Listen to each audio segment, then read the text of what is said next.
Good evening and welcome to St. Louis Community College at Florissant Valley. My name is Erin Minion. I am an assistant professor of history and chair of the campus's Martin Luther King Celebration Event Committee. It is my pleasure to welcome you to our 2024 Dr. Martin Luther King Jr. celebration. Now is the time. Thank you all for taking the time to gather with us this evening. While weather forced us to postpone our celebration, it is never the wrong time to reflect on Dr. King's work or to hear from students in our community.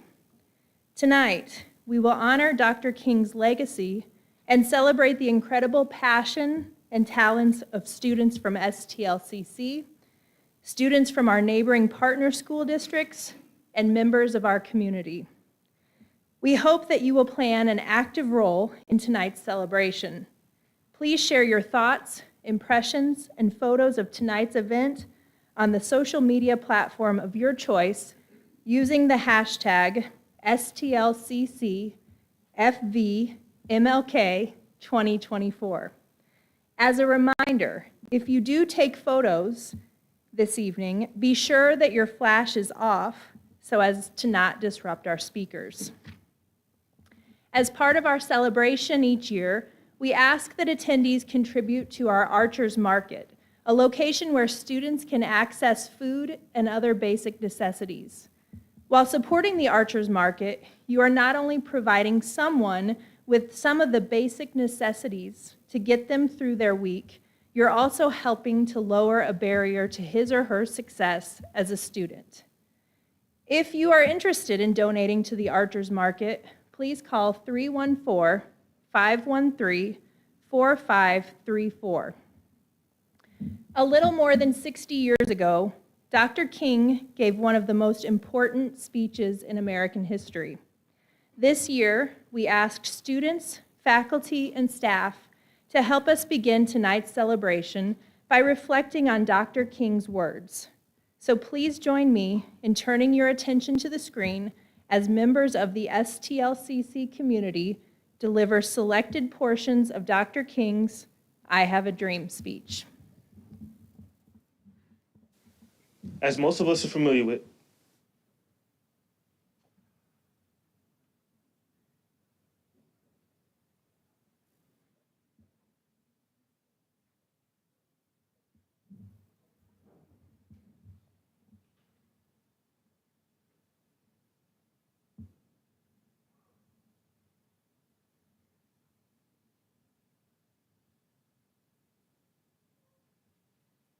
We have come to this hollow spot to remind America of the fierce urgency of now. Now is the time to make real promises of democracy. Now is the time to rise from the dark and desolate valley of segregation to the sunlit path of racial justice. Now is the time to lift our nation from the quicksands of racial injustice to the solid rock of brotherhood. Now is the time to make justice a reality for all of God's children. Let us not wallow in the valleys of despair. I'll say to you today, my friends. So even though we face the difficulties of today and tomorrow, I still have a dream. It is a dream deeply rooted in the American dream. I have a dream that one day this nation will rise up and live out the true meaning of its creed. We hold these truths to be self-evident, that all men are created equal. I have a dream that one day on the red hills of Georgia, the sons of former slaves and the sons of former slave owners will one day sit down together at the table of brotherhood. I have a dream that one day even the state of Mississippi, a state sweltering with the heat of injustice, sweltering with the heat of oppression, will be transformed into an oasis of freedom and justice. I have a dream that my 4 little children will one day live in a nation where they will not be judged by the color of their skin, but by the content of their character. I have a dream today. I have a dream that one day down in Alabama, little black boys and black girls will be able to join hands with little white boys and white girls as sisters and brothers. I have a dream that one day every valley shall be exalted, every hill and mountain shall be made low. The rough places will be made plain, and the crooked places will be made straight, and the glory of the Lord shall be revealed, and all flesh shall see it together. This is our hope. With this faith, we will be able to hew out of the mountain of despair a stone of hope. With this faith, we will be able to transform the jangling discords of our nation into a beautiful symphony of brotherhood. This will be the day when all of God's children will be able to sing with new meaning. My country, 'tis of thee, sweet land of liberty, of thee I sing. Land where my fathers died, land of the pilgrim's pride, from every mountainside let freedom ring.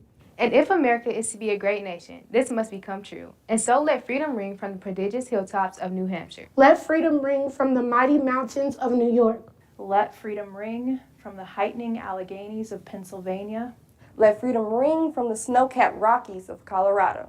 Let freedom ring from the curvaceous slopes of California. But not only that, let freedom ring from Stone Mountain of Georgia. Let freedom ring from Lookout Mountain of Tennessee.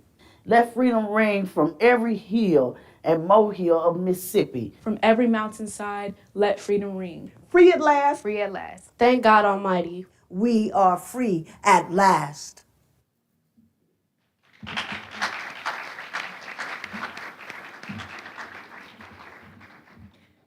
I have to say, having watched nearly all the speakers, it was incredibly inspiring to see students, faculty, and staff of all ages and from so many different backgrounds deliver this speech. Each person had their own favorite section and emphasized words a little differently. I could have spent days watching the different performances. Thank you to everyone who lent their voices and their spirit to this project. We also welcome you all to participate in tonight's celebration through your artistic talents. We have coloring sheets designed by Zach Babbitt, Amy Dominguez, and Kalea Forrester. Zach, Amy, and Kalea are students in Ella Duker's Computer Art Studio course here at STLCC Florissant Valley. The students were tasked with creating coloring sheets inspired by Dr. King's activism. We invite you to take the sheets and crayon packs home with you as a way to continue reflecting on Dr. King's work after the celebration has ended. Now, it gives me great pride to introduce to you our student MC for the evening, Grace Ford. Grace is a sophomore at STLCC Florissant Valley and also a dual enrollment student at Hazelwood East High School. After graduating from both STLCC and Hazelwood East, she plans to continue her education in aeronautics with a concentration in flight science.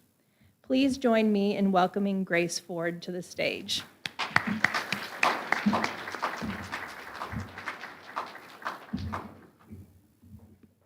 Good evening, everyone. It is a pleasure to commemorate Dr. King's birthday.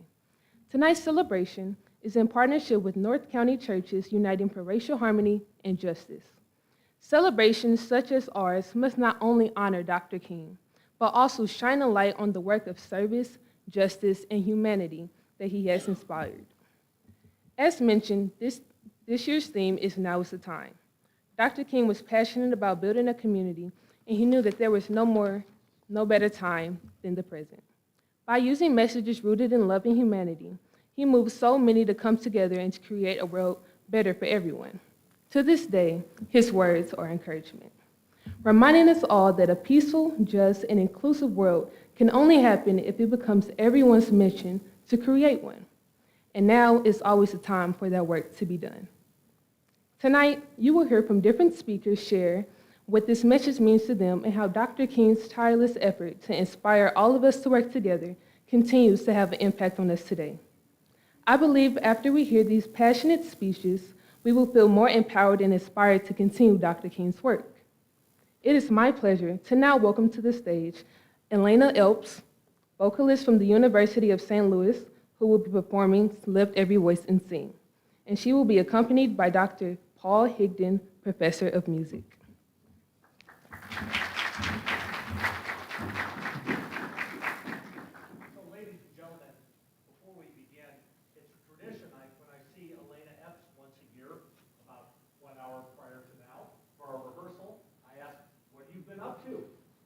She always answers with something rather extraordinary, but this year she knocked it out of the park. She has recently, since the publication of your program, she has become a graduate fellow and young artist manager of the St. Louis Symphony Orchestra. Please rise for Lift Every Voice and Sing.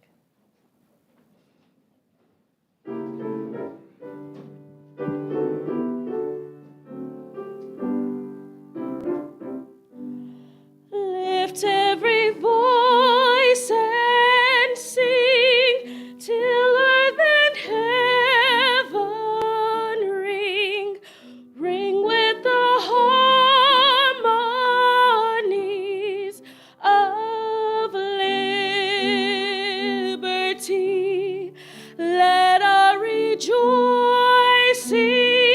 rise high as the listening skies. Let it resound loud as the rolling sea.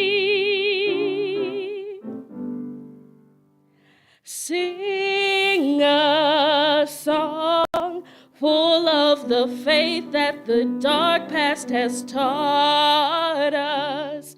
Sing a song full of the hope that the present has brought us. Facing the rising sun of a new day begun, let us march on till victory is won. Stony the road we trod, bitter the chastening rod, felt in the days when hope unborn had died, yet with the steady beat have not our weary feet come to the place for which our fathers sighed. We have come over a way that with tears has been watered. We have come treading our path through the blood of the slaughtered.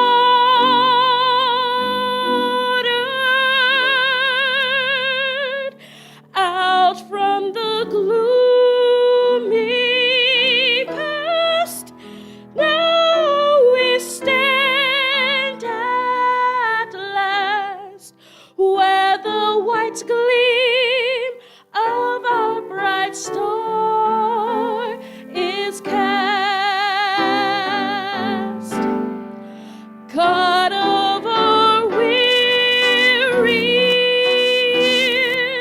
God of our silent tears, thou who hast brought us thus far on the way, thou who hast by thy might led us into the light, keep us forever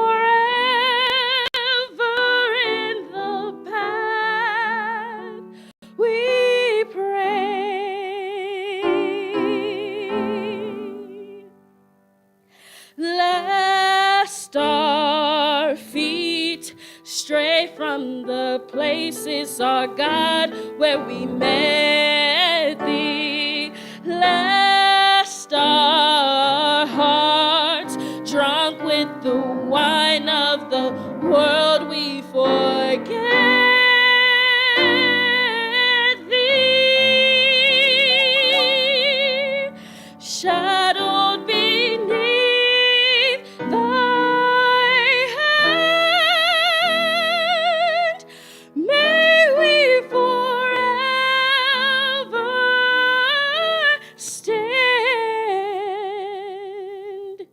true to our God, true to our native land.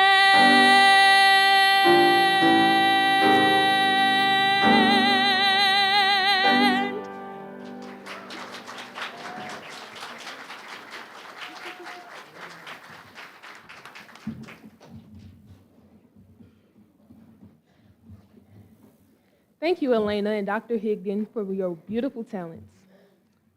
In addition to having a Flow Valley student serve as the MC for this event, we also highlight our exceptional students through speeches on our theme. Our first student speaker for the evening is Ariana Kimbrough.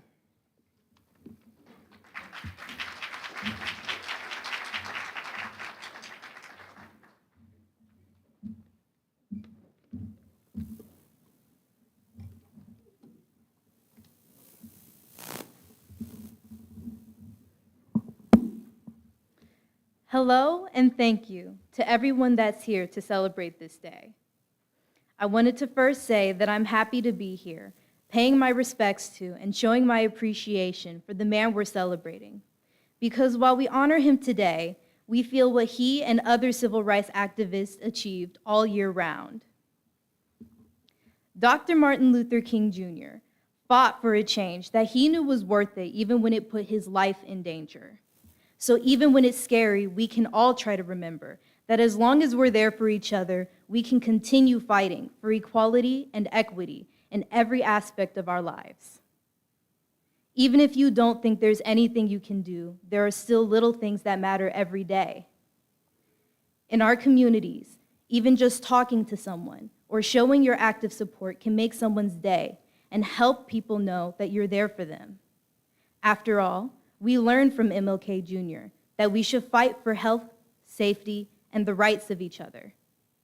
By communicating with people, by connecting with each other, and by learning to understand what others are going through and exchanging information, we already begin to inspire a change. Of the current important issues we face, that could help with the lack of truth and knowledge and education about ourselves. As of now, we live in a time in which some people are trying their best to silence the truth and limit access to ideas. So we must continue to talk, share, and fight back. Now is the time to fight back against the attempt to take books out of schools and those who would like to see Black history removed from schools. We need to remind everyone that we shouldn't be afraid to confront the real American history and learn from it. So much information about Black history still gets swept under the rug, and as a result, so many of us still lack knowledge about the past and present affairs.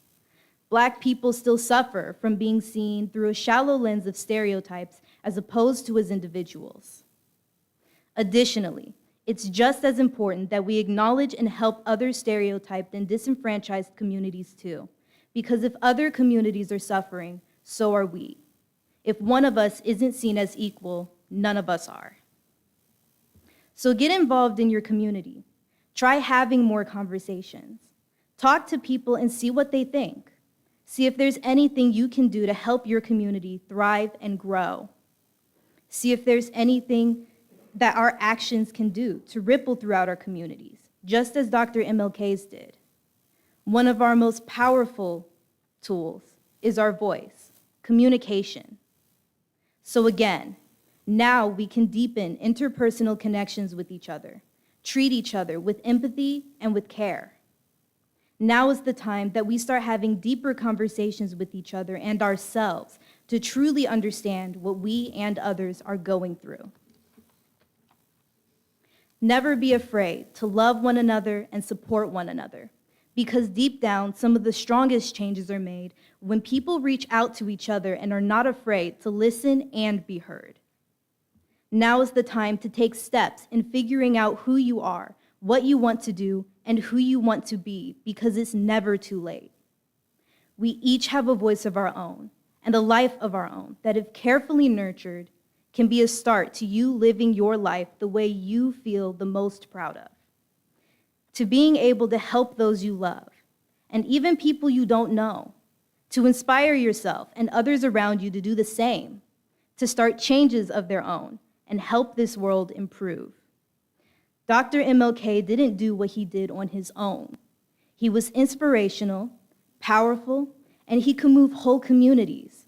But it took those communities and as many people as possible in them to really fight for the changes they needed and deserved. So remember every day that nothing is too small in action. Every day we inspire someone. And as you do, continue moving forward. Thank you.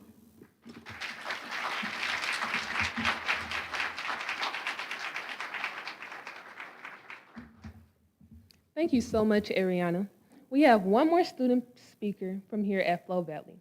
Please join me in welcoming Bailey Smith to the stage.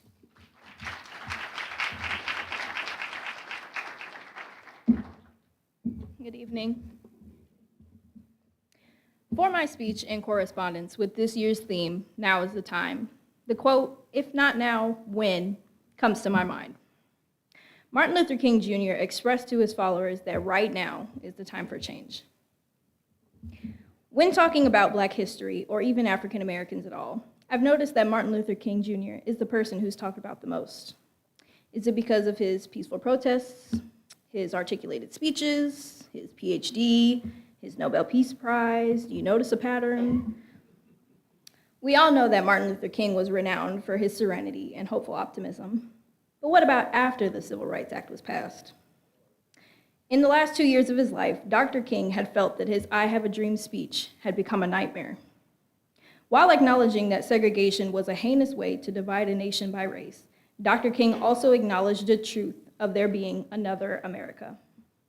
He addressed this continuing problem of inequality in America as the Vietnam War raged abroad and contributed to the discord back home. This is an excerpt from his speech titled The Other America, 1967. I would like to use the war as a subject for which to speak this afternoon, the other America. And I use this subject because there are literally two Americas. One America is beautiful for our situation, and, in a sense, this America is overflowing with the miracle of prosperity and the honey of opportunity. This America is the habitat of millions of people who have food and material necessities for their bodies, and culture and education for their minds, and freedom and human dignities for their spirits. In this America, millions of people experience every day the opportunity of having life, liberty, and the pursuit of happiness in all of their dimensions. And in this America, millions of young people grow up in the sunlight of opportunity. But tragically and unfortunately, there is another America. In this America, millions of work-starved men walk the streets daily in search for jobs that do not exist. In this America, millions of people find themselves living in rat-infested, vermin-filled slums. In this America, people are poor by the millions, and they find themselves perishing on a lonely island of poverty in the midst of a vast ocean of material prosperity. In a sense, the greatest tragedy of this other America is what it does to other children. Little children in this America are forced to grow up with clouds of inferiority forming every day in their little mental skies. And as we look at this other America, we see it as an arena of blasted hopes and shattered dreams. Although Dr. King's strategy of peaceful nonviolence and focus on love and peace contributed to the new Civil Rights Acts and expanded opportunities for African Americans, he recognized that there was a continuing disparity. As we celebrate Dr. King's legacy today, we have to remember that while he is a figure of racial justice, he was also not one-dimensional. Dr. King acknowledged that there was still a lot of work to be done in the world of racism and discrimination in our country, and the phrase, "now is the time for me," means we have to start acknowledging that there is more work to be done. At what age do we start teaching children that people suffer to this day with the same problems that Dr. Martin Luther King was trying to address? At what point in time do we recognize that schools trying to ban critical race theory are covering up exactly what he was fighting against? At what age in the future of this country do we wake up and realize that we need to do something to stop repeating history? I say now's the time. Thank you.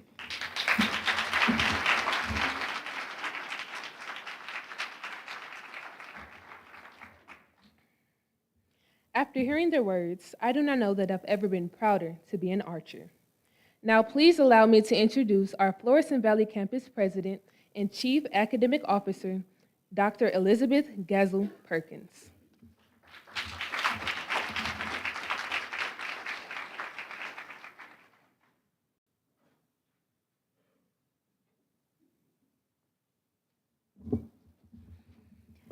Good evening, and thank you, Grace, for the introduction. Tonight marks my 8th Dr. King celebration with the college, and each year I continue to be so impressed by the remarkable talents of our students and those in our community who share their stories with us tonight. I also continue to be humbled by the work done in our community by our leaders, our nonprofits, businesses, and other impactful individuals, and that is part of what we are here to celebrate this evening. As Dr. King famously said, everyone can be great because anyone can serve. Yet we know that some people have a spirit that calls them to extraordinary service, and they do so not for recognition or awards, but because they wish to make their communities better. These heroes of our community know now is the time. At Florissant Valley, we are grateful and fortunate to have so many wonderful partners who answer the call to serve our students and our community. And tonight, it is our pleasure to honor one of them with our Dr. Rance Thomas Excellence in Community Partnership Award. Dr. Thomas is the namesake for this award because of his never-ending partnership with and advocacy for St. Louis Community College and the community.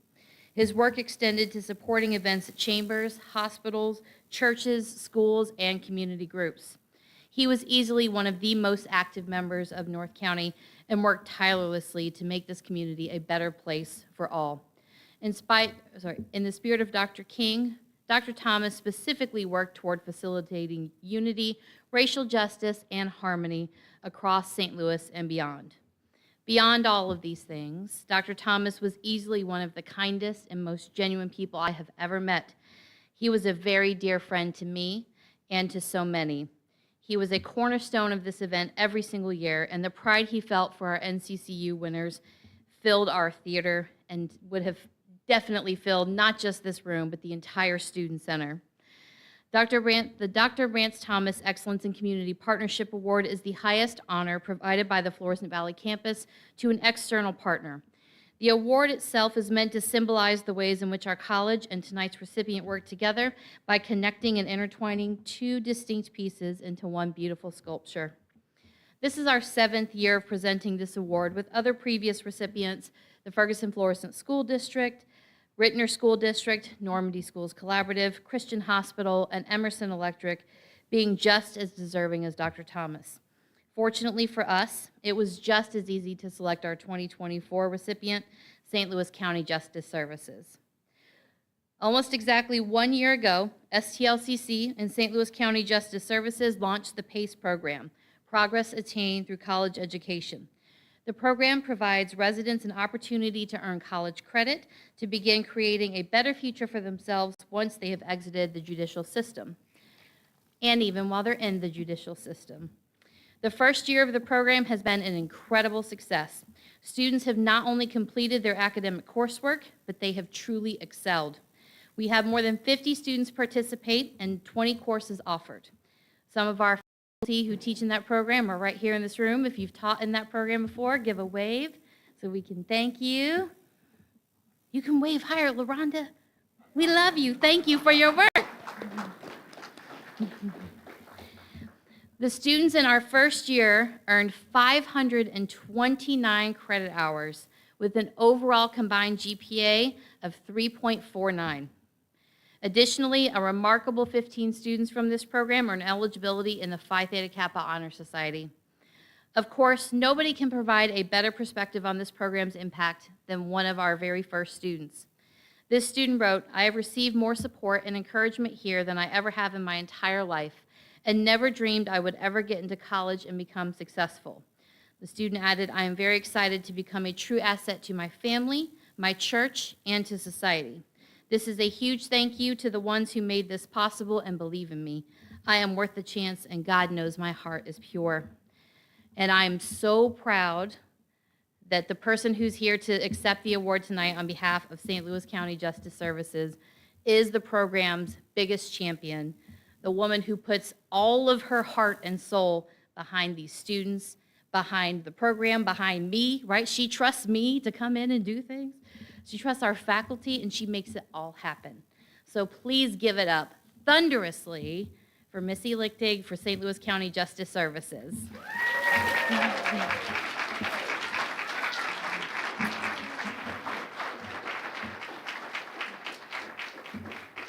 I'll hold it while you talk, because it's real heavy. Thank you. Thank you, everybody. Good evening. And thank you from the bottom of my heart. This is an extraordinary honor. I have so much to tell you about all of our students because, yes, I am their biggest support. I am their biggest fan, and this is truly my passion. But it is with, I wrote a speech. It is with immense joy and gratitude that I stand before you to accept this Dr. Rance Thomas Excellent in Community Partnership Award on behalf of St. Louis County Justice Services. But first and foremost, I would like to express our deepest appreciation to the Dr. Martin Luther King Celebration Committee and St. Louis Community College for selecting us as this year's recipient.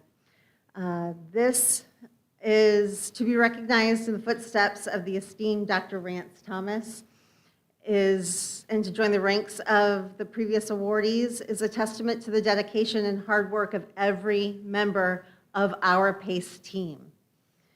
Our partnership with St. Louis Community College has been one of great significance for us.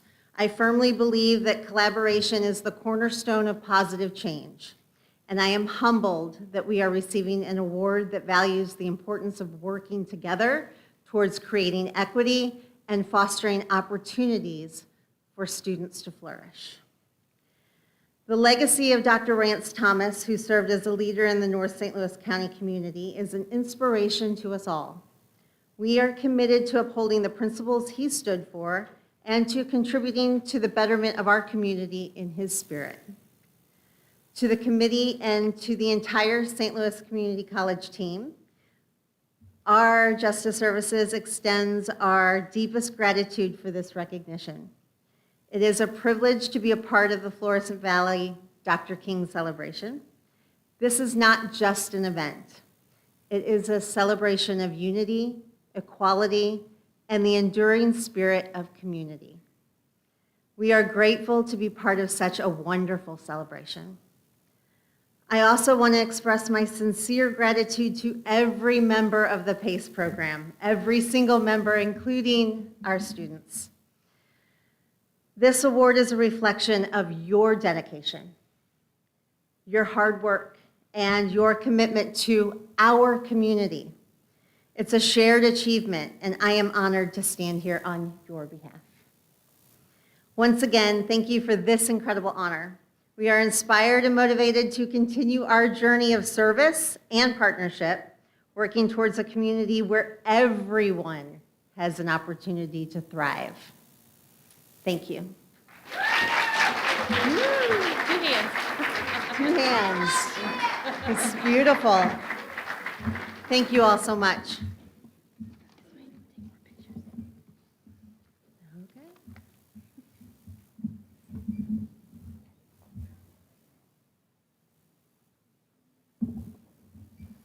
Thank you, Dr. Perkins, and congratulations again to St. Louis County Justice Services.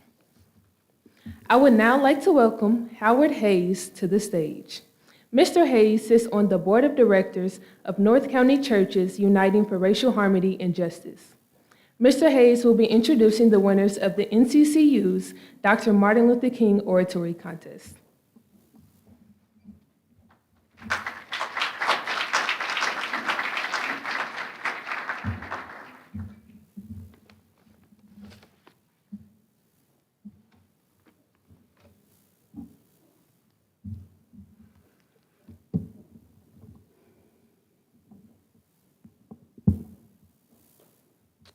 Good evening, everyone. I am so humbled by the group of young people talking to us about our past and our future. For our young leader speakers, could we give them another round of a hand?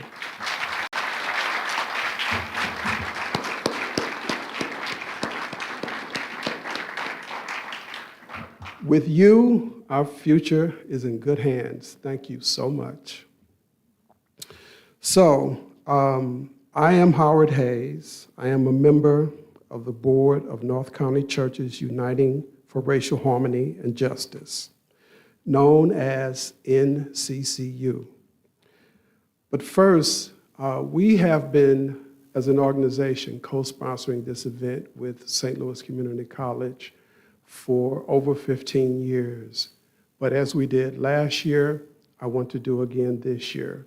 Thank the president, Dr. Perkins, and her amazing team for partnering with us again on this amazing effort to recognize the legacy of Dr. Martin Luther King Jr.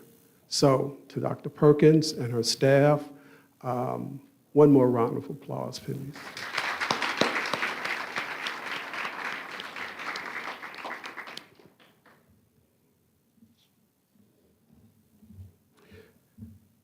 Unfortunately, our acting president, Dr. Barbara Thomas, could not be with us this evening. So at this time, I will provide a brief history of NCCU. But you know, it's a saying, keep living and great things will happen. I never dreamed in a million years that I would be on the same program with Reverend Gray. Thank you, Reverend Gray, for your commitment to all of us, African Americans and all Americans, period, across this country. Thank you very much.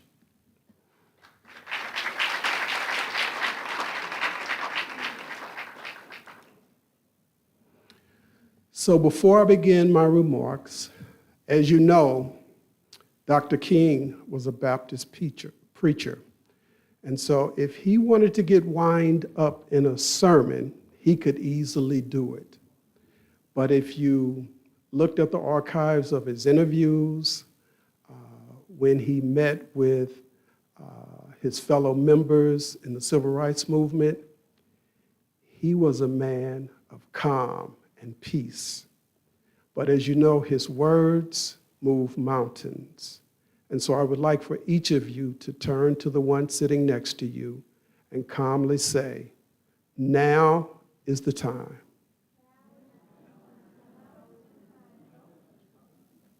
Thank you. So, on to our history. In the 1990s, there was a huge influx of individuals into St. Louis County from St. Louis City. As a result, a large number of longtime residents were fleeing to St. Charles and beyond out of fear and uncertainty regarding the unknown. Dr. Rance Thomas and others formed a dismantling racism committee, of which Dr. Thomas was chair, and attempted to deal with this situation and to attract African Americans to John Knox Church. They met for about 18 months, but didn't have much success in either case.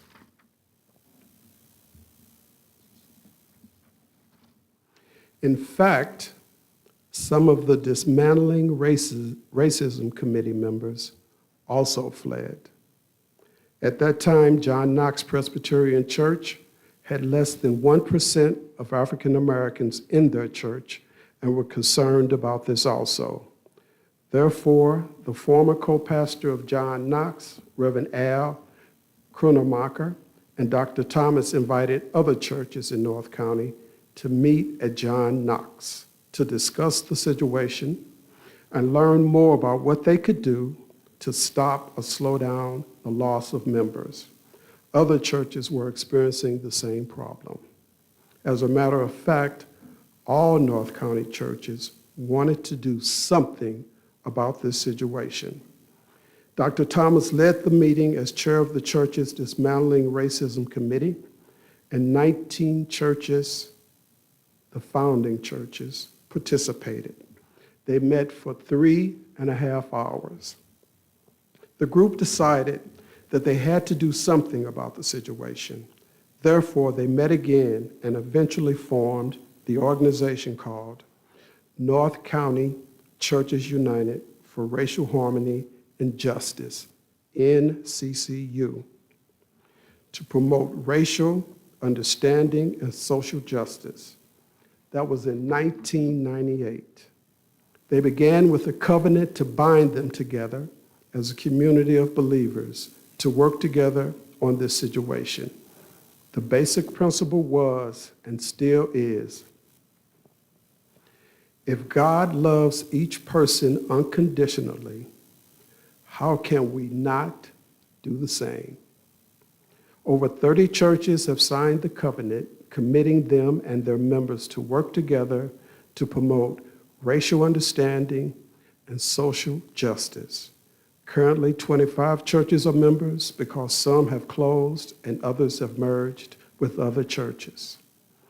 NCCU began with holding public forums on race relations in a county park with 150 people attending. Then NCCU held meetings at St. Louis Community College, at Florissant Valley, the former Jamestown Mall, University of Missouri at St. Louis, and churches throughout the region.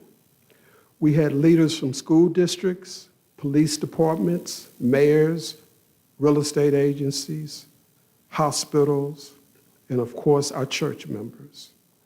The NCCU's goal was and still is to bring all people together to help them to overcome some of the myths and misunderstandings they have of one another. NCCU has brought thousands of individuals together, and we have been told by some leaders in the community that we have helped reduce the exodus of residents from North County. NCCU continues to work with various organizations and agencies in North County, and one in particular in St. Louis called the St. Louis Equal Housing and Community Reinvestment Alliance. Our joint goal is to improve financial services for minorities and individuals in low and moderate income areas in St. Louis and St. Louis County. I will repeat that, St. Louis and St. Louis County. Our challenges have a destiny that are unified. Also, NCCU has formal written agreements with about 10 financial institutions. Before COVID, NCCU sponsored an annual awards program for outstanding individuals and organizations who have made a difference in race relations and social justice. Some of the awardees are Michael McMillan, President, CEO of the St. Louis Metropolitan Urban League, former Chancellor Thomas George of UMSL, and many other outstanding leaders in government, law enforcement, the church, and nonprofit communities.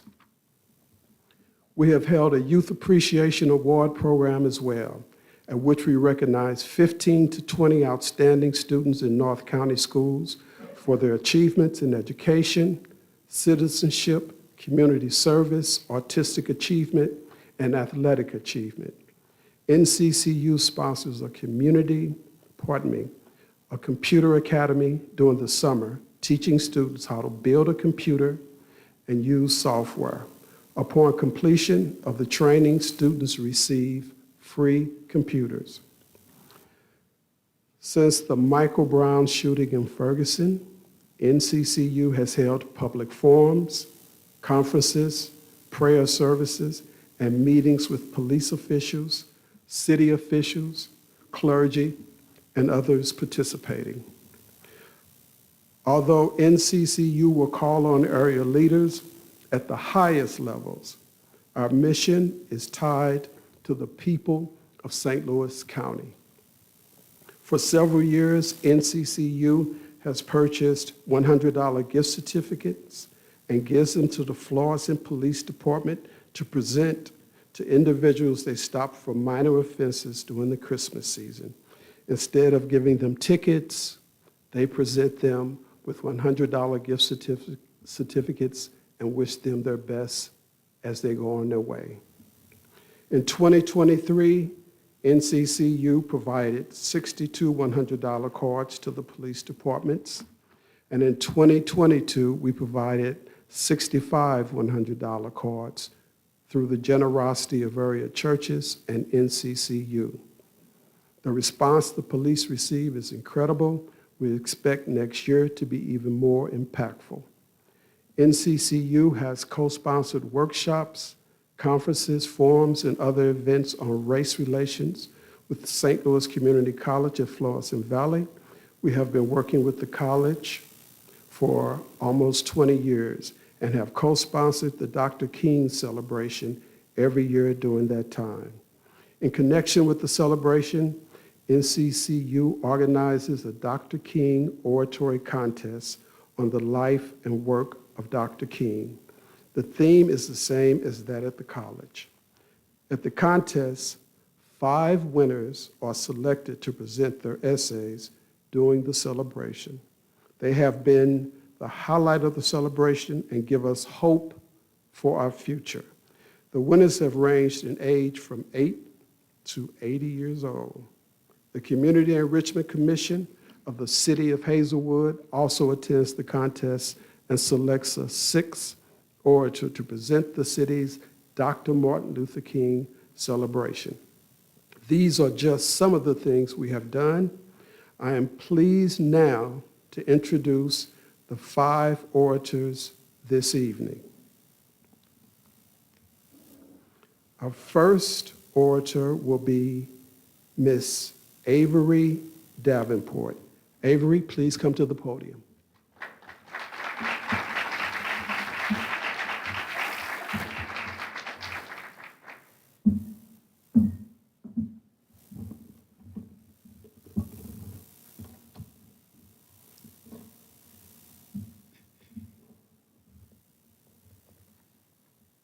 Racial harmony and justice should exist within an ethnic culture, as well as among different ethnic cultures. Dr. Martin Luther King Jr. states in his I Have a Dream speech, "I have a dream that my 4 little children will one day live in a nation where they would not be judged by the color of their skin, but by the content of their character." This statement is the essence of racial harmony and justice. While Dr. King delivered this speech from the perspective of the African American community, it speaks to racial harmony and justice for all. The lack of racial harmony and justice is evident within gun violence. Gun violence within the African American community is one of the most leading traumatizing experiences. Data provided by Everytown Support Fund in year 2023 indicates the following. 71% of Black adults or someone they know or care about has experienced gun violence in their lifetimes. 31% of Black people know or care about someone that was shot and wounded. 1 in 3 Black people know or care about someone who was killed with a gun. While these are statistics, unfortunately, I can relate. All 3 traumatizing experiences have happened to me within my 12 years of living. Now is the time for racial harmony and justice within the African American community to use our voices to resolve conflicts and not guns. When it comes to education in the community, if attending a more affluent district, you're exposed to better programming, classes, technology, higher qualified education, and teachers. In Missouri, the data provided by Ford through Ferguson recently stated Clayton spends $30,329 per student compared to Ferguson, which spends $13,441. This is approximately a $20,000 difference, which equates to 60% more funding to the Clayton School District. Ford through Ferguson further commented that On average, majority white districts in St. Louis receive and spend more funding per student than majority black districts. Majority black districts receive, on average, a greater portion of their funding from state sources, 31% versus 14%, while majority white districts draw from local sources, 82% versus 58%. Missouri provides very little state funding for education, which leaves Texas to fill in the rest. As Word through Ferguson states, state education funding is volatile because it is appropriated each year by politicians. Now is the time for politicians to enact legislation for equal funding to all schools so that each child can be exposed to a better education. As a 12-year-old, I have experienced the lack of racial harmony and justice. Because of these experiences, my parents continue to provide a strong foundation that inspires me to aspire beyond the current situation. I will use my voice to encourage my friends, classmates, and peers to talk to their disagreements with one another or visit the school counselor to resolve issues. I will uphold racial harmony and justice at my school by sharing funding ideas for our schools. Now is the time for racial harmony and justice for all. Thank you.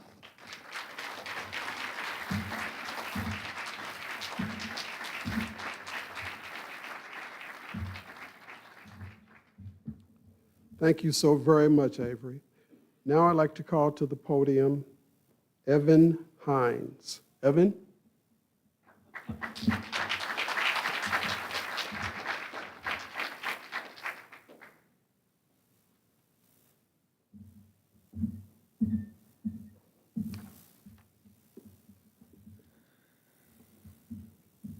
Good evening. Now is the time for racial harmony and justice. Dr. Martin Luther King Jr. believed heavily in racial equality, as we all know. Sometimes I'm forced to wonder why. Are we still fighting for racial equality?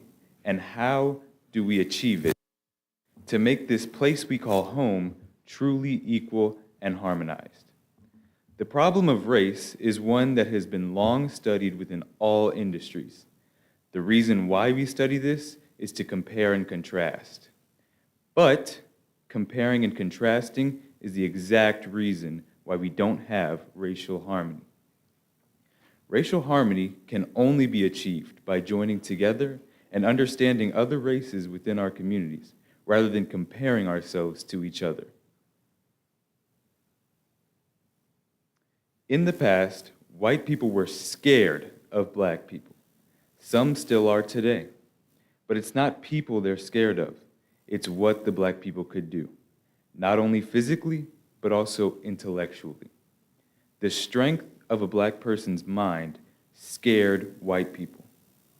The idea of a black person being better scared white people, especially white people who had power, and even more specifically, white people who had power over a black person. The evidence is in the history of our nation. For example, in Brown versus the Board of Education, the Brown family wanted to be able to send their child where they wanted rather than having her walk multiple miles to catch a bus every morning, just to get her education. Although the Supreme Court's decision was based on equality and sparsely touched on the idea of harmony that Dr. King aspired for, the Supreme Court ruled that the segregation of education forced the sense of inferiority and stunted personal growth for black students. Behind that front was the forcing of black teachers out of classrooms because white parents felt unsafe with black teachers. This caused the inability of black students to properly learn because of the lack of mentors and role models that looked like them. That decision alone has trapped black students in a lower category within the education system even today. That decision was a major part in a bigger plot to stop the progression towards racial harmony. To move towards racial justice, we must help the children of today so that tomorrow they will make and be great things together as one. Now is the time for racial harmony and justice. Now is the time for all men to truly be equal and united as one.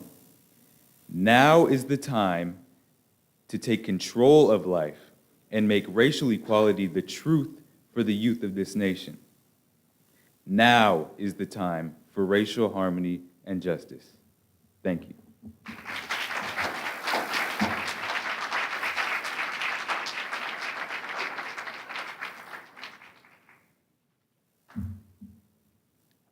Again, thank you, Evan. Now I want to call to the podium Nyla Rayford. Nyla, please.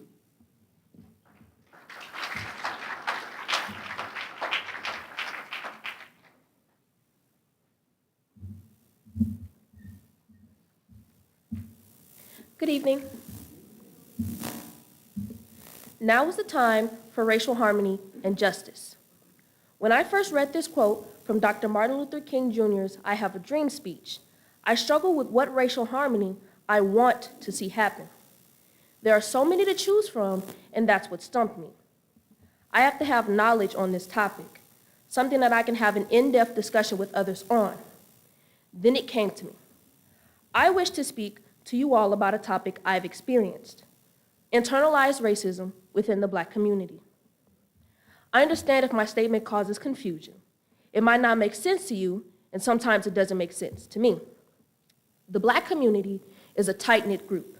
We support and stand up for each other, we stick together, and we never turn our backs on one another. Sadly, though, this isn't always the case. The issue is that we, as a community, allow stereotypes to tie us down and determine how we treat each other. One thing that Black people hate is being stereotyped, yet we sometimes allow stereotypes to define our actions towards each other. We use stereotypes as guidelines and rules to determine who is and isn't Black. A discussion with my friends comes to mind. We were talking about music taste, and I made an offhand comment about not liking R&B. My reasoning being that I didn't prefer songs that talk about romantic relationships. The reactions I received were baffling to me. You're not Black, and you can't be Black if you don't like R&B. The same reaction happened when I said I didn't like watermelon. I don't have big lips. I'm not nappy-headed.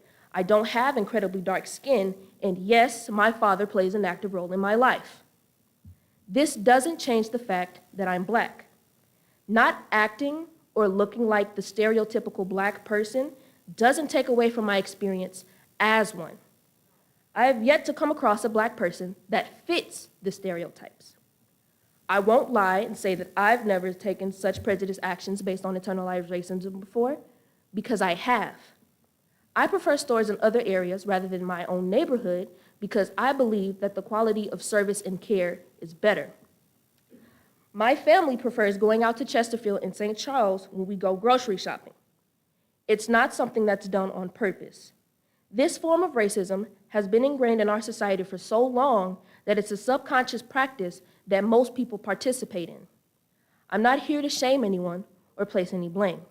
I know that this, just like with other things, will take time to fix.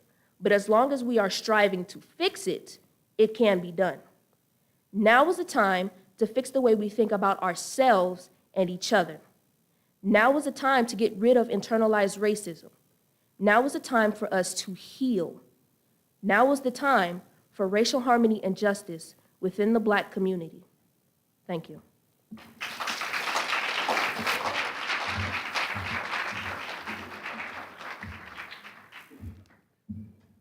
Thank you very much. I appreciate that, Nyla. As you can see, the excellence continues. Now we want to call, and names are important. And so, Danny, if I pronounce your last name, Strelay, incorrectly, please accept my apologies. But my heart is in this. Danny, please come to the podium.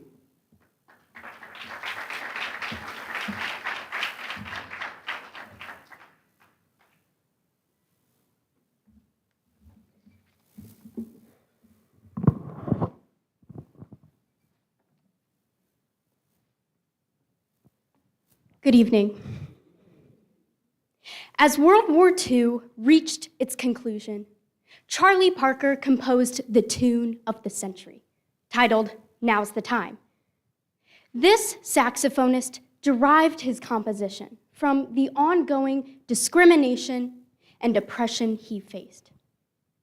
As the resurgence of racial violence from the integration of higher education arose, visual artist Jean-Michel Basquiat constructed the painting Now's the Time, fabricating themes of inequality and injustice.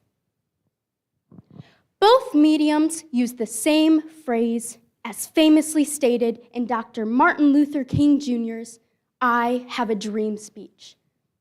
By doing so, these three individuals presented their emotions on social justice to the public and exposed their vulnerability. Dr. King is the exemplar of this expression. Many overlook the phrase "now's the time" from Dr. King's I Have a Dream speech. We find it easy to center ourselves around abstract ideas because often they are more optimistic than the truth. Dr. King once said, "I have a dream that one day this nation will rise up and live out the true meaning of its creed." He then proceeded to restate the words of the Declaration of Independence. Now, this wasn't his attempt at creating a happy idea for his audience to center themselves around. This was Dr. King's brave feat of demonstrating his vulnerability and concern towards an ongoing issue: racial inequality. Now is the time is a courageous statement because Dr. King's ideas are not abstract. The hopes for racial harmony and justice weren't too forward-thinking. They were goals ready to be brought to fruition. Listen to King's words. Now is the time to make real the promises of democracy. Now is the time to lift our nation from the quicksands of racial injustice. Now is the time to rise from the dark and desolate valley of segregation. Dr. King's ideas are not unrealistic dreams. They are not candied truths spoken for the sake of not upsetting his audience. Dr. King's words are an action being taken to create visible change for all citizens of the United States. These statements expose the necessity of change within our country. If we cannot demonstrate the vulnerability and courage like Dr. King, Charlie Parker, or Jean-Michel Basquiat once did, the United States cannot resolve its injustices. Dr. King's I Have a Dream speech resonated with Americans when racial harmony and justice were matters of question in our country. Courage was the characteristic necessary to effectively address these subjects during the civil rights movement. I Have a Dream was a catalyst for civil rights in 1963. While the speech remains relevant today, its influence has changed. We no longer require a catalyst, but courage. The unkept promises of the resolvement of social injustice can no longer stand. When Dr. King said now is the time, this was not a new thought. Dr. King was suggesting that now has always been the time. Now has always been the time to make real the promises of democracy. Now has always been the time to rise from the dark and desolate valley of segregation. Now has always been the time to lift our nation from the quicksands of racial injustice. Now is the time for courage. Thank you.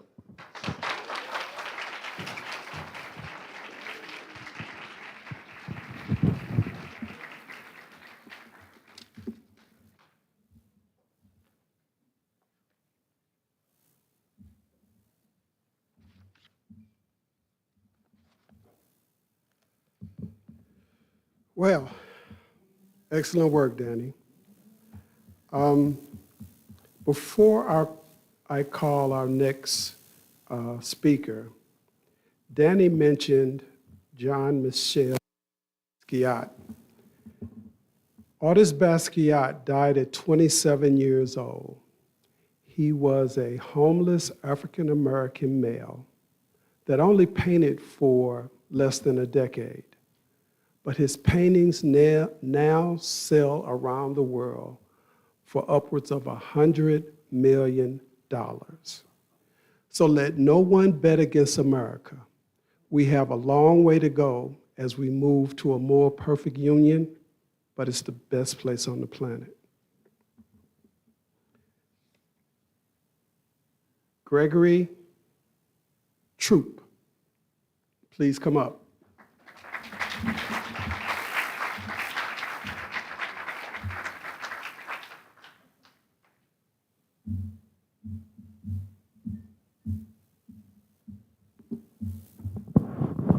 Good evening, everyone. If you can't fly, then run. If you can't run, then walk. If you can't walk, then crawl. But whatever you do, you have to keep moving. The time is now to address our African American educational system and its lagging nature of change to keep up with society. Why, do you ask? Well, the underdone answer might surprise you. The school system that serves African Americans is simply outdated. The staffing is limited, the funding for technological resources is limited, and the communal support is limited. Our society is now experiencing self-driving cars and artificial intelligence that can do almost anything for humans, while our classrooms have only changed in small increments over the past 20 years. The American educational system is not keeping up with the changes in the past 20 years. The students are the ones paying the price. Math and reading scores for 13-year-olds have hit their lowest scores in decades, according to usatoday.com in December of 2023. The education training programs have failed to prepare all stakeholders within the school system for a rapidly changing society. Is the educational system at fault when students' attention spans have decreased because of technology? This is why we have seen an increase of teenagers who are struggling with mental health problems while at school. Now is the time to ask, is the educational system responsible for a student's troubled home life? While the educational system may not be solely responsible for a student's troubled home life, are these systems put in place to support the whole child academically, socially, and emotionally, which will spill over into the student's home life? Now is the time to ask, is the educational system the cause of a family's socioeconomic standing? It is imperative that the community, including parents, students, and the school system, come together to help the whole child reach his or her full potential. One thing that is insane to me as an African-American student is that our ancestors died and were injured trying to obtain an education, and we just take it for granted. It's as if they fought and died for nothing, and our future leaders are currently scrolling through TikTok or Instagram without contributing anything positive to our society. This generation is the recipient of such advanced technology, but also lacks the skills needed to use the technology effectively. Technology can help us learn and grow, but no one wants to tap into these resources.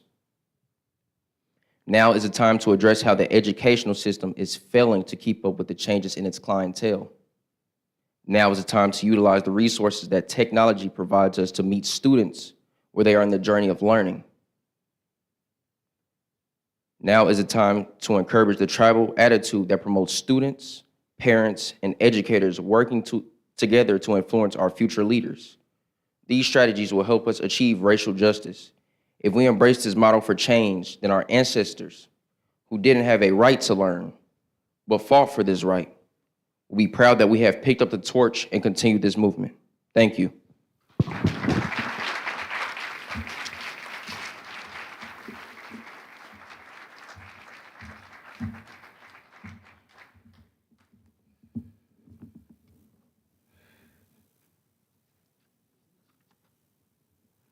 Again, our future is in competent, not just great, not just excellent, extremely competent. These young people wrote their own speeches, competent hands.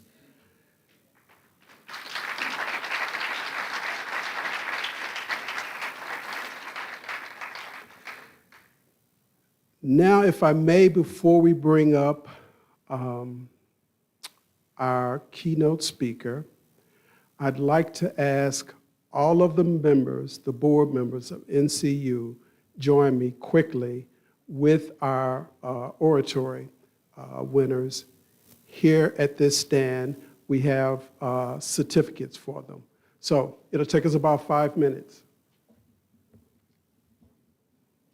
NCU members, up, quick, quick. It's, the president has spoken. It'll take 2 minutes.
Congratulations, and thank you to all our NCCU contest winners. Your words, your leadership, and your example challenge us to continue to do better. I am now honored to introduce our keynote speaker, Reverend Darryl Gray. Reverend Gray has committed himself to the civil and human rights movement in the United States and Canada for over 4 decades.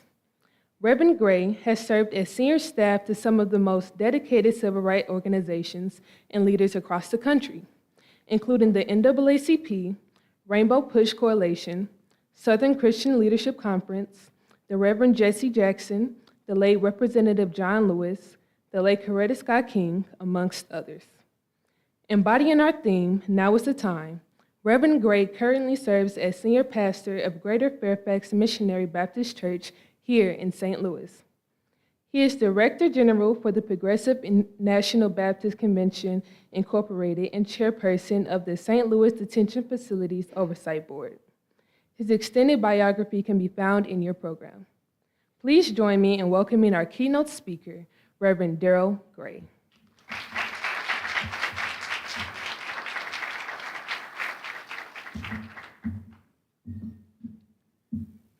Good evening, and thank you very much, Grace. I sat there in awe after Avery and Evan and Nyla and Danny and Gregory. I asked myself, what more can be said?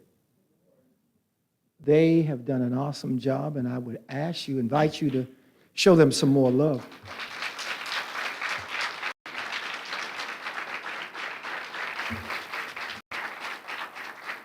By the way, I'm going to be asking for ID. The 12-year-old, I'm going to be asking for ID.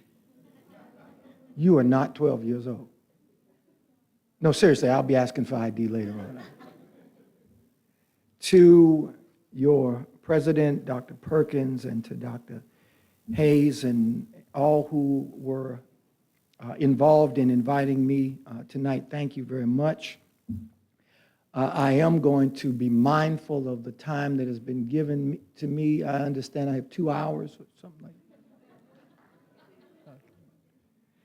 that. I'll try to narrow that down. In all honesty, the young people that have come before me, impressive, awesome, inspiring, remarkable. When, as Dr. Hayes said, when we think about the future, if y'all stay involved, if we think about our future, if you stay involved, then our future is in good hands. Now, I want to make one correction. I didn't think about it until after I heard it, and it might tell my age, and it may not. My activism is more like 55 years.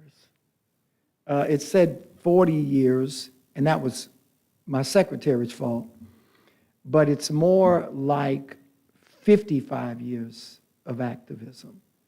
I started out in activism in college, in Spartanburg, South Carolina, at Dorman High School, in 1969.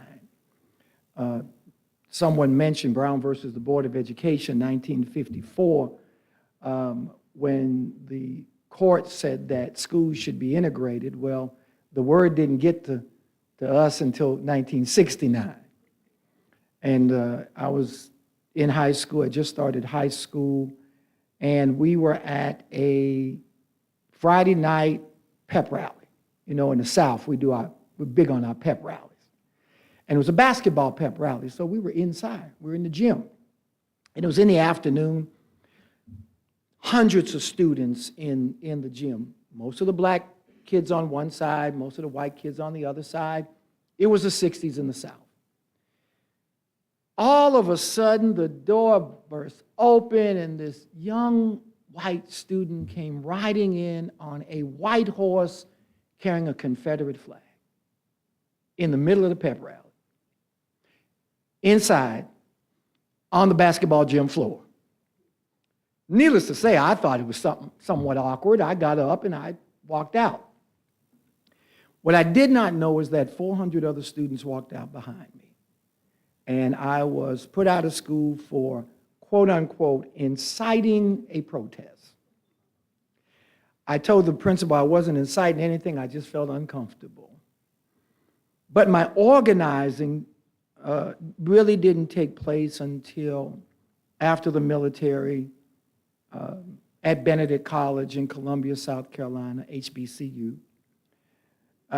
when in 1979, my college roommate and I, Ralph David Abernathy III, the son of Dr. King's confidant, Ralph Abernathy, he and I were roommates, and a young man in Chester, South Carolina, Mickey McClinton, had been found dead, lynched and castrated.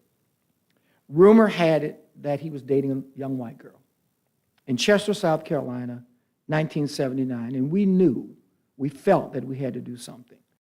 So he and I organized a march from Chester, South Carolina to Columbia, South Carolina to meet with the then governor, Governor Dick Riley, who ended up becoming the Secretary of Education under former President Clinton.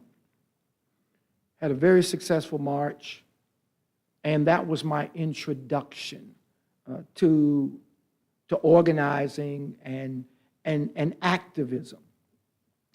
Now, I want to speak just real briefly about your topic, and then I'm going to sit down. Usually as a Baptist preacher, we have 3 closes. Those of you who know Baptist preachers know that that's true. And so even though I might say as I close, that first one doesn't really count.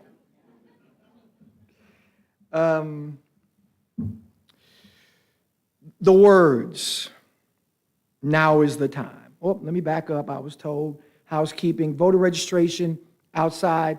If you have not registered to vote, please register to vote. If you have moved, you want to register your new address. I'm okay now?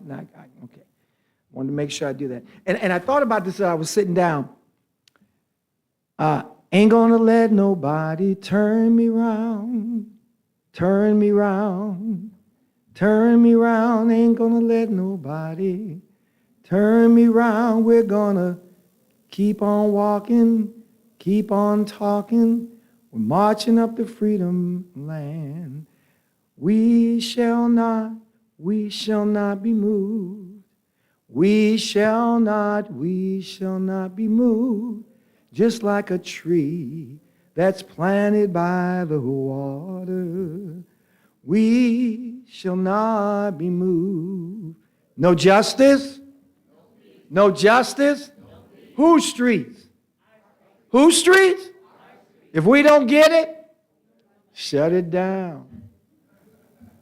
The reality from then to now. The battle cries, the war cries, no justice, no peace. I'm amused. I remember one young lady with Black Lives Matter stood up in front of a group and said, "This ain't my grandmama's movement." They were talking about Black Lives Matter and said, "This ain't my grandmama's movement." And I thought about it for a minute. I said, I can't think of anything that modern day activists and protesters are doing now that we did not do. That the reality of the methodology of organizing, the activities about shutting things down, the boycotts, the protests, we started that.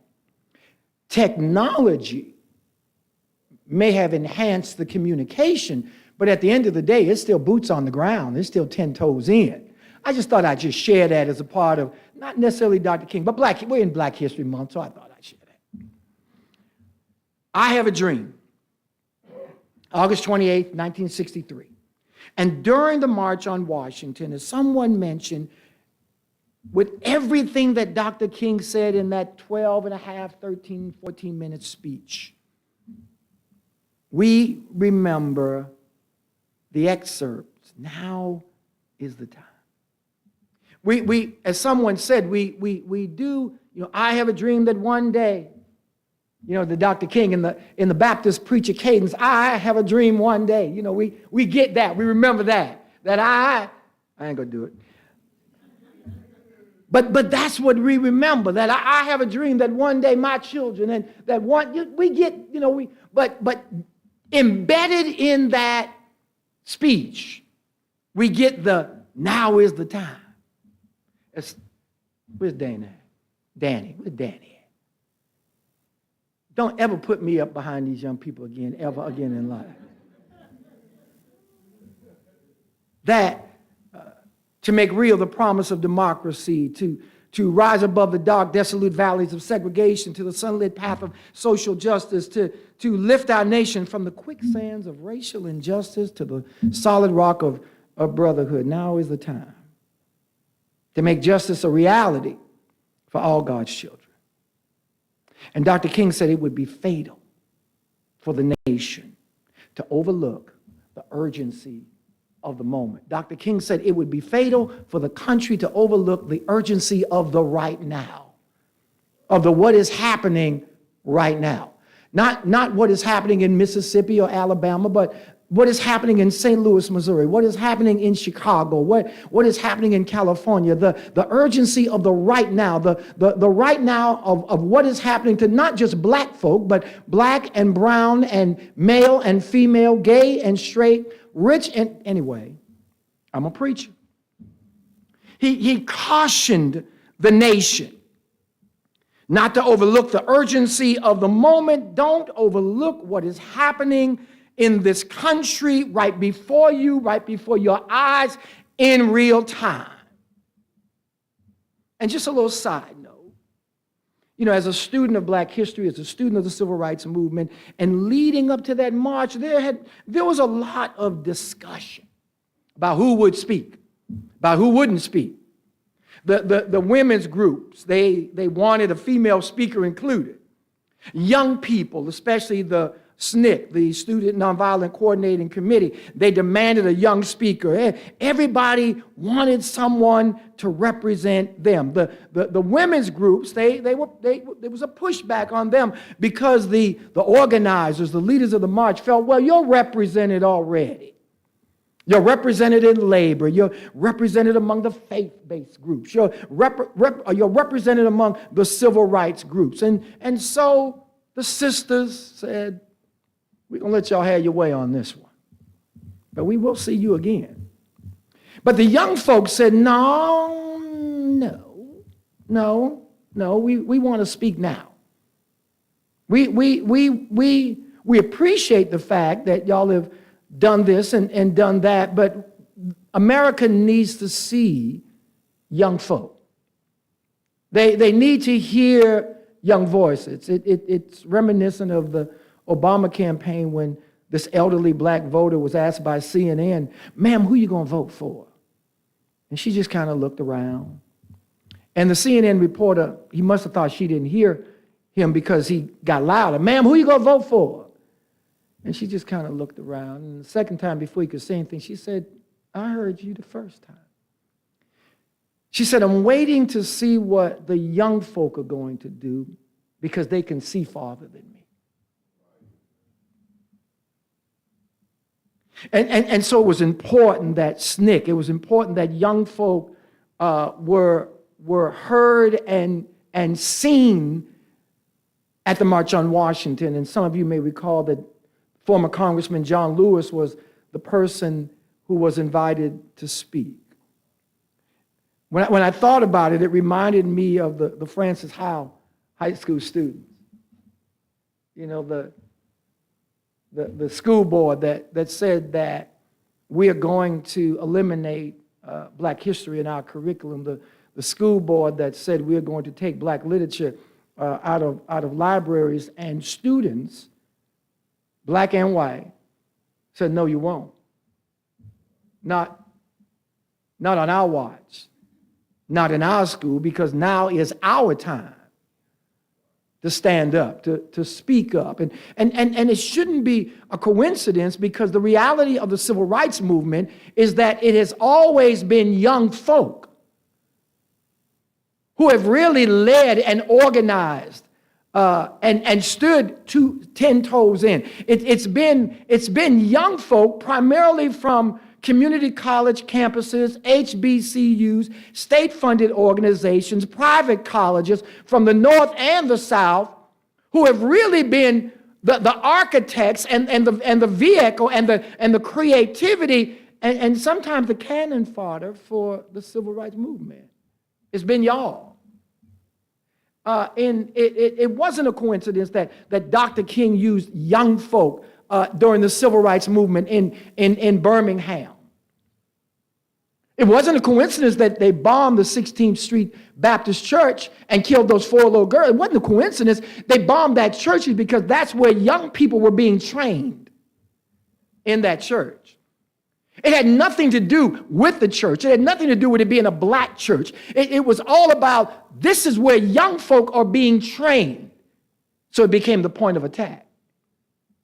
It's not a coincidence that John Lewis and Diane Lane and the rest of them came out of organizations like Fisk and Morehouse and Hampton and others. That's not a coincidence. So I'm not surprised that the Francis House students decided that they would raise up, because this affected me right now. And somebody asked the question, the why.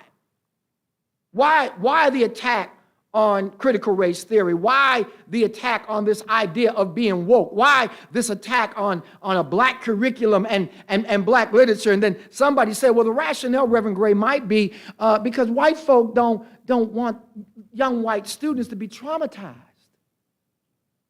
If they realize the history of our country and the fact that our country was born and grew on slavery and hatred and discrimination, and it seems to be woven into the fabric, the DNA of our country, our little white babies would be traumatized. And then I submit to you, but what about little black boys and black girls who for 400 years have been traumatized? And so is it, Tony, that this movement to take black history out of the school, is it more about the fear of traumatizing white students, or the fear of young white students reading black history and saying, Lord, granddaddy was something bad. Grandmama was something awful. Maybe you don't want them to know. Why? Because these same white students elected the first black president. Just in case you missed that.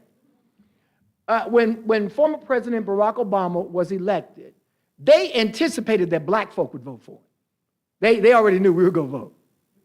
Amen. It's okay. Y'all can say amen. Amen just means I agree. It's, you won't fall out your senses or catch the Holy Ghost. It just means I agree.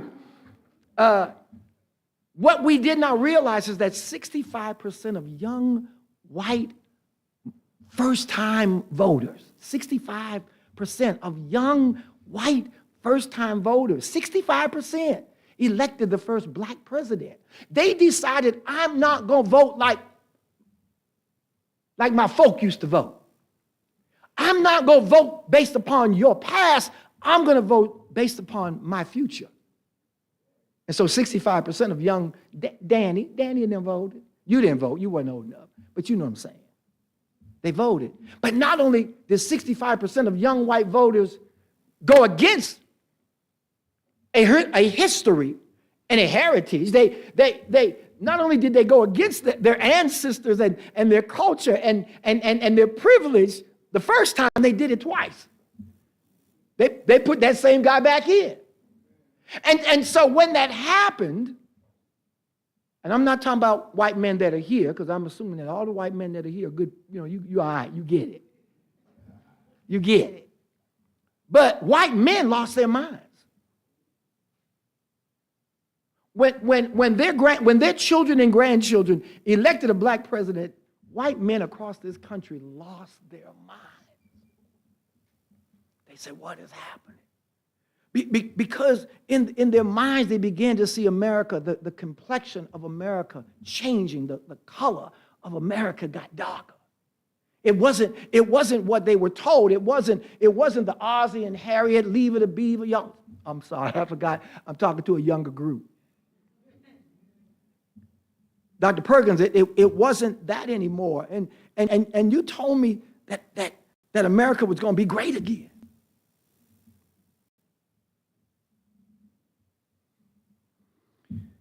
I wonder. Or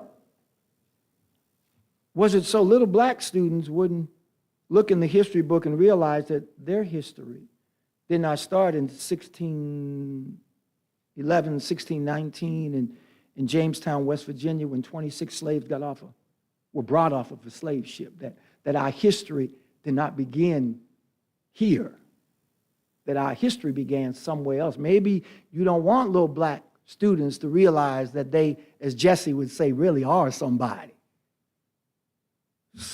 Or maybe it's just a combination of all of the above. In 1963, the country had broken faith with the civil rights community, and conditions were not getting any better. Conditions were getting worse. the social and the economic burdens on people of color and poor people demanded that something be done. Dr. King said the time is always right to do right. And so King called for this community of conscience to come to Washington to rally around the issue of civil rights. 250,000 people, hundreds of buses. The reality is President Kennedy, he didn't even want to meet with the leaders at the beginning. He said, no, when y'all come in, y'all leave. But at the end, when there was no violence, at the end, when 250,000 people came to Washington, D.C., and there was no violence, and there was no destruction, and there were no riots, then Kennedy said, oh, y'all come on over to the White House, and let's sit down and have some coffee and some biscuits. I don't know if they had biscuits. I'm just saying. If it were me, I'd have wanted coffee and biscuits. 250,000 people. King said, now is the time. And when he said, now is the time, as has been said, he was sending out this challenge, not just to America, but he was sending out a challenge to the world. Somebody said that he was saying, well, it's always been time. I would like to say that he was also saying, now is the time again to show up. Now is the time again to speak up. Now is the time again to show up.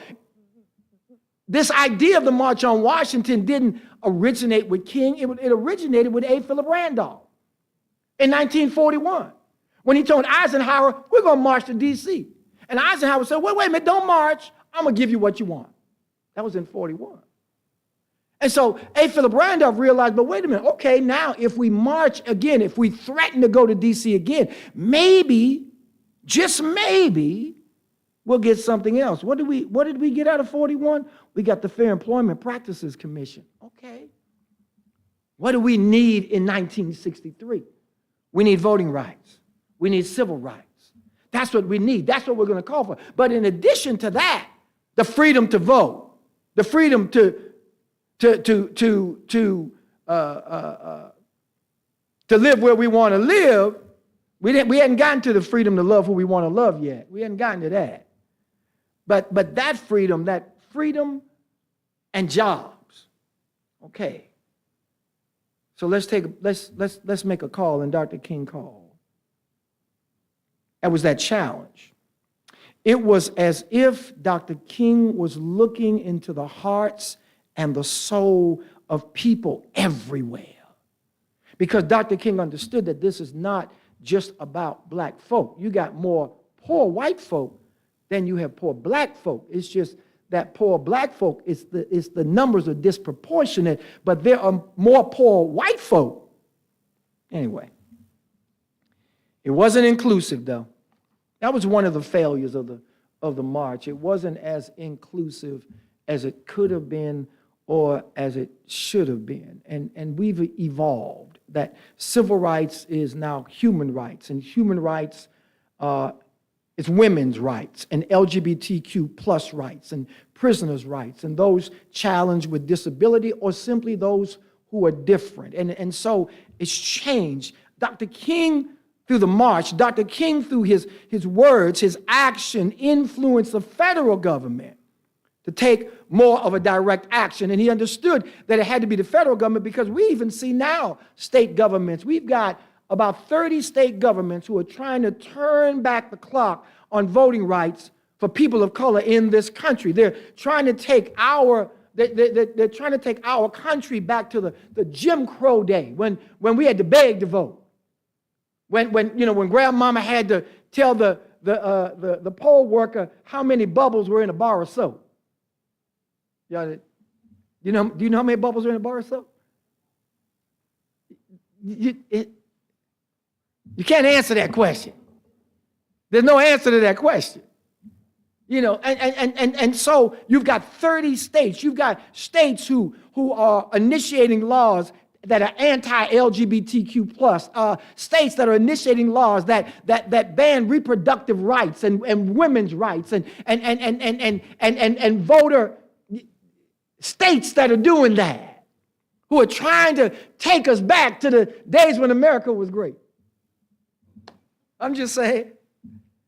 When one group of people ruled over everybody, including white women, by the way. That wasn't in my speech, but I thought I'd share that. Now even white women have understood through the civil rights movement the power in movement. Amen? Now is the time to make justice a reality, he said, for all God's children. My finallys are shorter than everything else.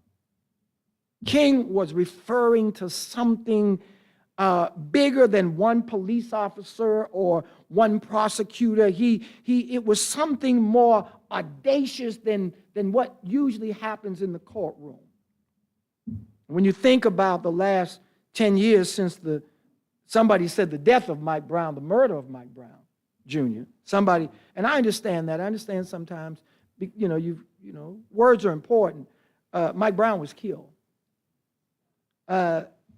When you think that the Ferguson unrest challenged how we look at leadership in this country, it challenged how we organize in this country.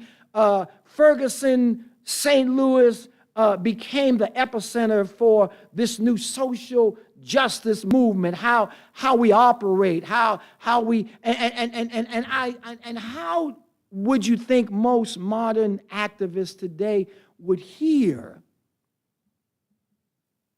receive, internalize, interpret Dr. King's words? The words, "Now is the time." I think that they would have heard within Dr. King's words his emphasizing the importance of the present, that they would hear and heed as they did in Ferguson for 380 some days, as they did when George Floyd was killed right before our eyes, as they did when Breonna Taylor was killed in her house, in her bed, as they did as Colorado, whoever they were, Eric Gardner and Sandra Bland, as young people responded. I like to think that they heard the words of Dr. King. Now is the time. This warning that by assuming that racial justice will happen eventually, young folks said, "Oh no, not on my watch." And so young folk went to the street. And they protested, they organized, they communicated with each other, they utilized social media, and because they did it, they forced mom and daddy to pay attention. They forced grandmom and granddaddy to pay attention, because somebody said, "Why is my child so involved? Why is my child so active?" And not all the protests in this country, though, has been nonviolent. We understand that. The January 6th riot, that was protest. Come on now. Charlottesville, that was protest. This reality that, because in the midst of this movement, this Black Lives Matter movement and this Ferguson movement, in the midst of that came white Christian nationalism. For every action, there's a reaction. King signaled in his words the importance of being vigilant, but also paying attention to systems and paying attention to context. And somebody mentioned the educational system. The reality is, when we talk about it, that school systems, the revenue that they get is from property tax. And so when you talk about Clayton, and you talk about property tax in Clayton versus property tax in Ferguson or North End St. Louis, there's no property tax in North End St. Louis. There's no home ownership, there's a little, but there's no push for home ownership. Therefore, how are you going to get property tax if you don't have home ownership, if you don't have businesses? Where are you going to get the property tax from? And so there's a reason that there's no home ownership in the Black community. There's a reason why there's no push for Black businesses in the community. I'm almost finished. That was my second close. I don't know about you, but I'm keeping up with these closes. The reality, you know, okay, I know, but I want to respect where I'm at but I want to be true to who Dr. King was. You know, Dr. King talked about Vietnam. As today we talk about what is happening in the Middle East, Dr. King felt that that was important, that our country has a responsibility. And so Dr. King talked about that. But there are those who are saying, listen, how do we challenge our friends to do what's right? How do we do that? How do we challenge our friends overseas to do what's right? A ceasefire is the right thing to do, but releasing hostages is also the right thing to do. Being able to protect your country is the right thing to do, but oppression is real too. But anyway, I hadn't written that down anywhere, but if I'm thinking about Dr. King and somebody mentioned Vietnam, you can't just put Dr. King in a box. You can't just extract this part of Dr. King and not take the rest of Dr. King. My third and final close. To me, the words "now is the time" reflects an immediate need to be reminded that the destiny of black and white and brown and yellow and red and male and female and gay and straight are bound together. Urgency for Dr. King was for people to understand justice as a system with its elements linked together. The police, the prosecutor, the courtroom, the prison system, that all of it is linked together. We talk about just recently the reality of slavery within the prison industrial complex. We're talking about allegations in Alabama and Mississippi where state prisoners are being forced to work for these big Fortune 500 companies for slave wages. Everything has changed, but nothing has changed. Now is the time to demand justice now. Now is the time to demand positive results in the education of our children now. And Dr. King warned us that the failure to heed the fierce urgency of now may render our aspirations for peace, will cause us to join what he had called this bleached, boned, and jumbled residue of numerous civilizations, where it is written in the pathetic words "too late," that if we wait too long, it'll be too late. It'll be too late for all those 5 gifted, aspiring young folk if we wait too long. But some of us have gotten complacent. You know, some of us have gotten comfortable. You know, the civil rights movement produced a whole lot. Our connection with labor, black became part of the middle class, even if it was lower middle class. We became part of the middle class. We moved out into the suburbs. We got 2 cars. You know what I'm talking about. You know, we did that, and we got comfortable. And we left the inner city all by itself. We left the inner city with the community violence. We left the inner city with no way to care for itself. Our churches were still downtown, but our house was somewhere else. And so we left that. We gave up. We failed.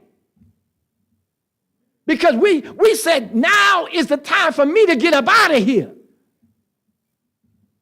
And we forgot, now is the time for me to care for the least of these. We forgot that now is the time for me to care for the vulnerable. And we forgot that part. We forgot the part that after they come after me today and they through with me, they're going to come after you tomorrow. We forgot that part. Dr. King said, now is the time. And so we circle back around And Dr. King was killed because he realized that this movement that he gave his life to, it wasn't black. It wasn't a black movement. It was a human movement. And Dr. King realized that he had to expand. He had to enlarge his territory, as we say in the church. He had to expand his tent. And Dr. King said, we can no longer just talk about black folk being able to sit on the customer side of the cash register. We've got to, Dr. King's focus turned to economic injustice. And so that conversation about Vietnam was moved up to, at Riverside Church when he talked about this thing about bombs versus bread. That in a country as wealthy as ours, we can manufacture bombs to kill, to destroy lives, but we can't bake bread to sustain lives.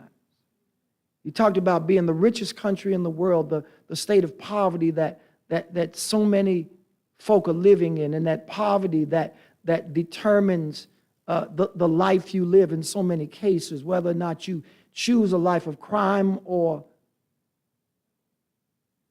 And Dr. King said, we're going back to Washington. Dr. King said, we're going to do a poor people's march. We did a civil rights march now because everybody's affected by this. Because this can't be about black only. It's got to be more than that. Dr. King said, now is the time for us to look beyond ourselves. And when you do that, you realize that we have more in common than we have different. That I don't know of many black parents that don't want the same thing as white parents want. We want a quality education for our child. We want our children to be safe. We want our children to be healthy. When our children get sick, we want them to get good medical care. So Dr. King said we've got to expand this. That when I talk about this dream about my children and your children, I want you to understand that my dream is not unlike your dream. It's the same dream.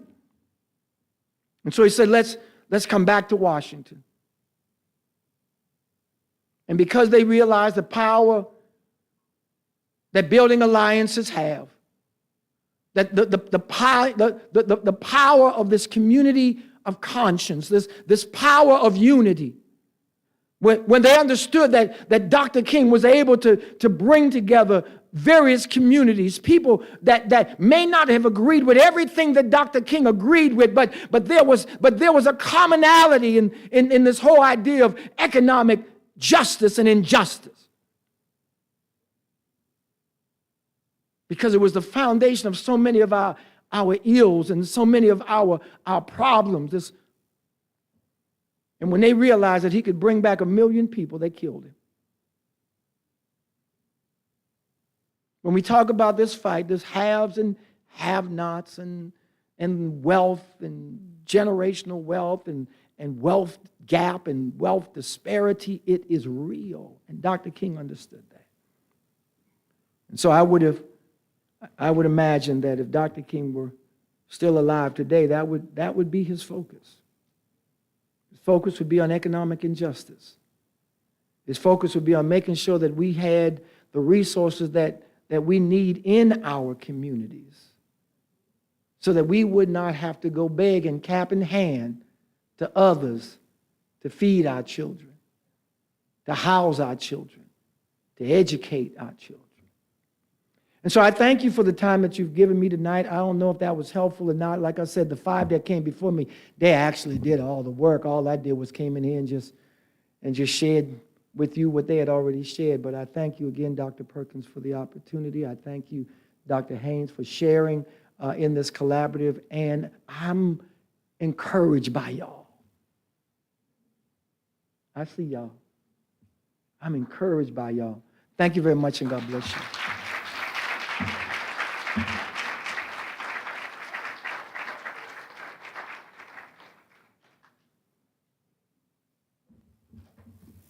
Wow. Thank you for your inspiring words, Reverend Gray. They were truly moving. We all owe you a debt of gratitude for your commitment to our local community and to our nation. Before we end this evening's celebration, I would like to thank Erin Minion, the chair of our celebration committee. This is Dr. Minion's second year as the chair, and she has done an exceptional job leading the committee in this important work.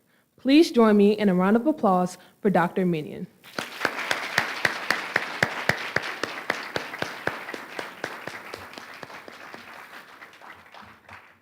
I would also like to thank our celebration committee members, past Chair Amy Brown Marshall, Ramika Thomas, Angie Wagner, DeAndre Braxton, Shantana Stewart, Stephanie Grice, Mike Machulas, Elizabeth Perkins, Barbara Thompson, LaRonda Wilson, Aaron Linder, Lynn Selders, and Brian T. Williamson. Thank you also to our college marketing and communication staff for all of your incredible work and support in promoting this event. I would also like to thank Brian Perkins for his work in creating the video shared in this evening's event, and also to the additional support he provided to this event. STLCC will continue to honor American heroes and reflect on the progress yet to be made. We are just beginning to celebrate Black History Month, and we will also celebrate Women's History Month in March. We also hope that you will join us for our theater and musical performances, art gallery shows, and all of our other wonderful events that our campus offers free to the public. For a full list of our events, please visit stlcc.edu. Thank you all for joining us, and please be safe on your way home.